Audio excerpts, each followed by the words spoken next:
morning. You talking about the Warriors or politics? Anyway, it's always preferable. It's all about the numbers. More points, more votes, more whatever. So here we are. Thank God government is open again. And now we can negotiate on what the best way is to have border security to enforce our homeland security goals. This is so important, and I hope that any shutdown will be taken off the table as a reasonable approach to governance.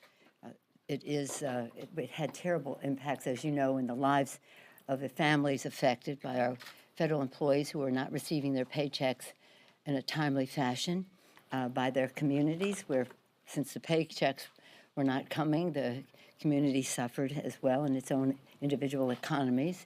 It had an impact on our national economy as well in terms of the GDP, harming GDP growth. It's harmful to our veterans, many of whom, a third of the federal employees, about 31% or a third of our federal employees are veterans. And for veterans, if many of them have their jobs because they have security clearance, and security clearance is affected by your credit rating, and your credit rating is affected by your ability to pay your bills on time. So there was such a negative impact, and hopefully we can do something to help our contractors because they are not getting paid under the present formulation of things, and there's some initiatives coming forward to help those, especially our low-paid contractors. So we know what the consequences of a shutdown are, and so yesterday we had two bills on the floor. One of them to say that a shutdown is wrong, and 163 Republicans voted no to a resolution that said shutdowns are wrong. 163 voted. Only 21 voted yes on that. And then there was a federal employee pay raise to make the federal pay consistent with federal pay for the military, and only 29 voted yes on that. 161 voted no. 163 shutdowns are wrong. 161 the federal employees should be paid in a fair way with their increase involved there. So that was much unfortunate. So what is fortunate is that we have a conference committee that is working in, I think, good spirit. The opening statements yesterday, I think, were promising. House and Senate, Democrats and Republicans. Again, as an appropriator, I take pride in the ability of the appropriations members to reach consensus left to their own devices without any other interference.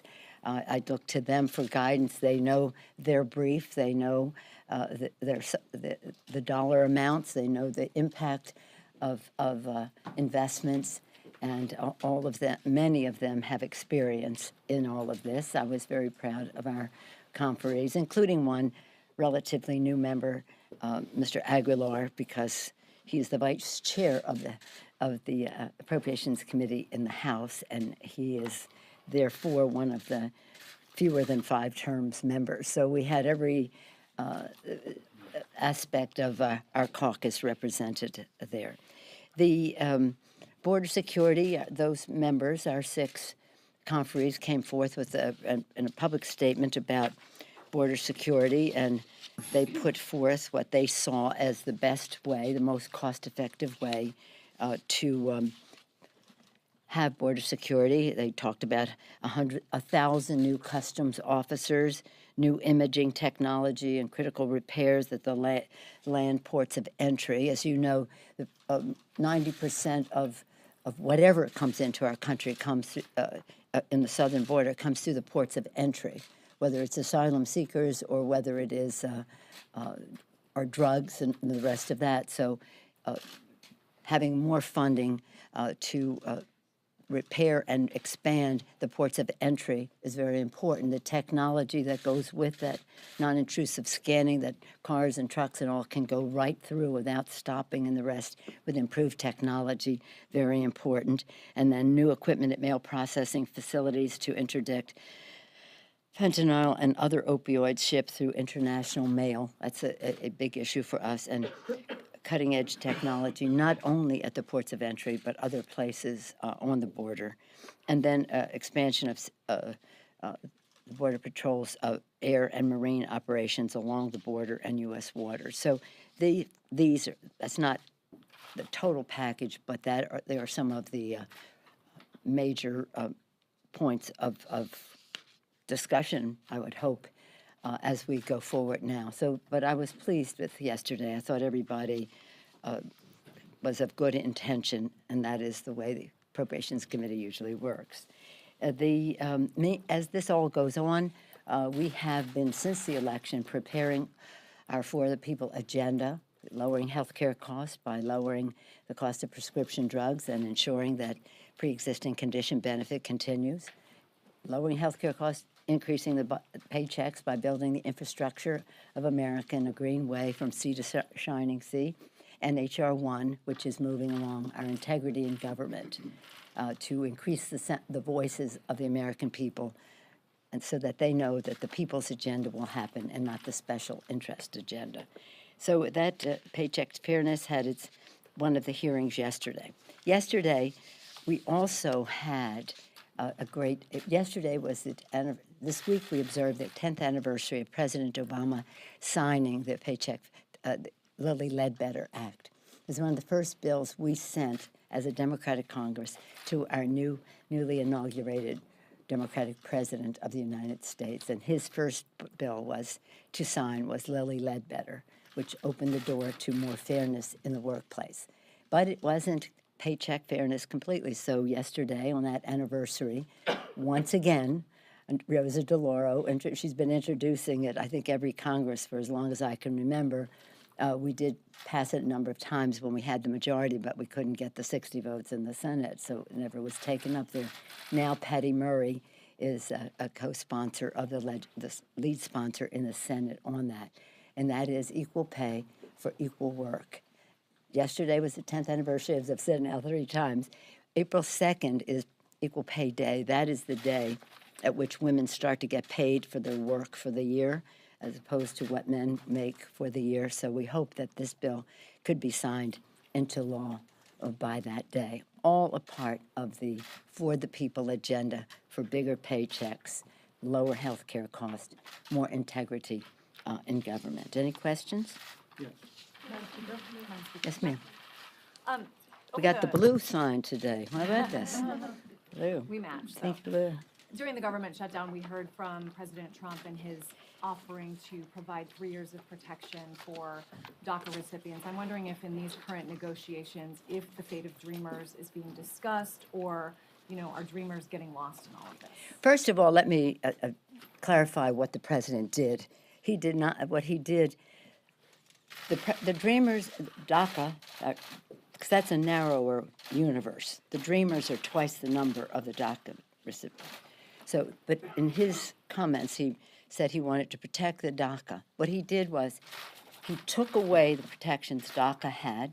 He took away the protection TPS had, temporary protected status, people in our country had. He took away an initiative of President Obama to facilitate amnesty questions in the country of origin.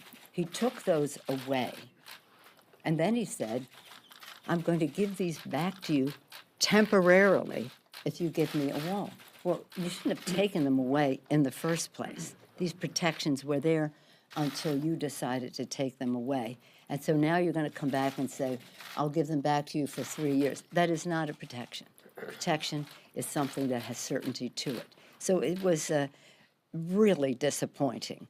Having said that about what the president did, I take these are protections that exist. I'll take them away.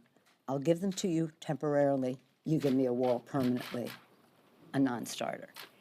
So, and then in terms of this negotiation, it's up to the conferees to negotiate, but the point is, what is the best way to protect our border? And you've heard some of the ideas that are there, many of which the president talked about in that speech as well. We recognize, as I said, 90% of what we're concerned about, whether it's drugs or whatever comes through the ports of entry, let's make them stronger with roads to go with it so that we can facilitate commerce and tourism and immigration, and first and foremost, security. Yes, sir. Listen. You said that earlier, just a minute ago, you said that the committee should be left to a consensus of its own devices. Yes. Whatever the product is, are you committed to allowing a floor vote? Whatever conference agreement that they have, are you committed to bringing that to the floor vote? Well, if they come out with a bipartisan consensus, of course. Even if it includes border wall money, though? We're not having a negotiation over this right now. They're having a negotiation over it in there. There's not going to be any wall money in the legislation. However, if they have some suggestions about certain localities where technology, some infrastructure, as I said, about the ports of entry, we might need more ports of entry. We might need some roads. That's part of the negotiation. It is not a negotiation for the president to say. What did he say today? It doesn't matter what Congress does. I knew that he wanted it all to himself. I mean, oh, really? A president who wants to have Congress be completely irrelevant in how we meet the needs of the American people? No, come on. So let them work their will. I'm an appropriator. See, that's where one of the places I was forged. Intelligence. Should we go to that subject on the president? Intelligence and appropriations. And they know their brief. They know their limitations in terms of financial resources, and they have to choose the best way to use the money for the American people. So that's why I have confidence in what they can do. Madam Speaker, Mitch McConnell indicated earlier this week he might be open to supporting legislation that would end government shutdowns in a permanent way. Would you support legislation to effectively outlaw government shutdowns? Well, yeah, but there's so many possibilities on the table that I don't think that should be part of this agreement, because there's not a consensus as to what that would be. If there is a consensus, maybe it could be, but we have to, just so you know, in order to have a bill signed by the president by the 3 weeks, we have to have a signed conference report by next Friday. So we only have this week plus 1 day, with the State of the Union in between, to get this done in order to then bring it to the floor and have it on the president's desk. So to the extent that we can keep it simple, what is this about? This is about border security, homeland security, which is a bigger issue, and it's about the 6 other bills that need to be passed in order to completely open up government, but which are not controversial. And again, I feel confident about the ability of Congress to do the right thing in that, respecting the differences of opinion might be there, but that's what a negotiation is about. So could there be a consensus? I know of at least 3 different versions of the story. And you have to have a consensus, keep it simple. It's something that can be injected there, yeah. But certainly, we should not have any more shutdowns. Yes, Chad? Thank you. You often talk about the diversity of viewpoints in the Democratic caucus in your group. There are pro-life Democrats in your group. Considering the comments from Governor Northam yesterday, how does that make it harder for pro-life Democrats in the party, and does that cause problems at all? I'm sorry, I just don't know what he said yesterday. I just don't know. Speaker, Yes? something Are you you going to said- ask a new question, or is it the same old, same old? On Friday, after the Roger Stone arrest, you put out a statement saying the president's continued actions to undermine the special counsel investigation raise the question, what does Putin have on the president politically, personally, or financially? Do you really believe that the Kremlin has something compromising on this president? I think it's a question, but by the way, I've been asking that question for 2 years. almost as long as you've asked me, is there any money for the wall in the bill? No, I've always said that. What you have is evidence this? to What suggest is this? Something is wrong with this picture. Yeah. Nancy. Nancy. You talked about intelligence, and obviously, Yeah. your counterpart in the Senate, Chuck Schumer, sent a letter to Yeah, DNI yesterday. I just learned that, yes. Are you planning to take any further action, given the discrepancies between the president and his intelligence advisors when it comes to global hotspots? Well, I think what the public saw this week was the fact that the president has not paid attention to the intelligence that has been given to him on many of these subjects. I thought it was courageous that the different heads of different aspects of our intelligence community spoke truth to the country and to power. Their opening statements are usually vetted by the White House. So they made their statements, and also they answered the questions. I'll see what our intelligence, I'm very proud of Adam Schiff and the members of the Intelligence Committee as to when they will have that, that particular presentation made to the House Intelligence Committee in open forum. There may be some closed activity with the Appropriations Committee. I'm not sure about that. But it was stunning. And as I say, as one who's started in the early 90s as an appropriator and one who served as ranking member, the job that Adam Schiff had until he now became chairman, and then ex officio for all the years I've been leader or speaker of the House, I track this very closely. And one dismaying factor of it all is that the president just doesn't seem to have the attention span or the desire to hear what the intelligence community has been telling him. So for him to make the statement that he did yesterday, that's cause for concern. And what's the practical implication of that when it comes to keeping our country safe? Well, I think that it's important for the Republicans in Congress to recognize that they have to weigh in with the president to say, you can't act without knowledge. The intelligence community is there to be a protection for the American people. When I started all those years ago, it was about force protection. I've shared this with some of you. It was about force protection. It was about other overarching issues, money laundering and those kinds of things and how they affected our security. But then, of course, the anti-terrorism initiatives in the 90s emerged, and you know much of what has happened since then. But it is a real protection for us to keep us from having to go into initiate hostilities, or if we do, to make sure that we have the intelligence to protect our men and women in uniform, and also to fight terrorism in its many forms. So for the president to say, almost, again, we don't need Congress, and I know more about what's happening in our threats in the world, worldwide threats, than the intelligence community, even though I haven't paid attention when people have described it to me.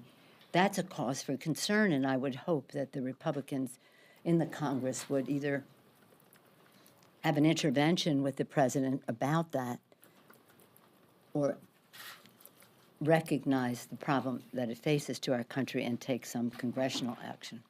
Do you agree with Democratic? The last one, yes, ma'am. Thank you, Madam Speaker. Do you agree with Democratic Caucus Chair Jeffries when he says enhanced fencing should be on the table in these negotiations? I don't know that I did not hear his comments, but you know, did you see the presentation yesterday of Henry Cuellar of Texas? He was the only border person, actually, although all of our Californians are a border state, and Texas, he's a border. He represents Laredo and surrounding areas there, and he showed the border. Many places on the border, there are cliffs. There's a river, and there's 600 miles of something. 300 of them are Normandy fences. They go like this. You know what a Normandy fence is? 300 miles of this, so the cars cannot go by. If the president wants to call that a wall, he can call it a wall. He's referencing it, we already have almost 700 miles of wall. So again, is there a place where enhanced fencing, Normandy fencing would work? Let them have that discussion, because it's all about two things. Cost-benefit analysis. What's the best way and what do you get for your dollar in order to protect the border? And it's also about, and this will be coming up if he takes some extraordinary action, the opportunity cost of the money. If the money can be used better for technology, then let's see what's the best. And by the way, when some of these fences were built, the technology was not what it is today. So you have to look at technology in a new form. Just as we say that, should we all just get landlines in our homes, or should we have smartphones? Well, what should we be doing on the border that's like a landline versus the technology that our personnel on the border should have? So what they're talking about is more personnel, enhancements of the ports of entry, which require construction. We already had that in the bill we passed last week in terms, it went under the Department of Treasury appropriations bill, because it's GSA, all that stuff. More on the subject than you may want to know. So you let the negotiators see if there's something that could, there are only about 30 miles left, if you saw Mr. Cuellar's presentation, of the 700 that have not been, and a lot of it is not let the cars go by. Some of it is about levees and the rest of that. So what do they have to say for that last 30 miles? Thank you all very much. Thank you.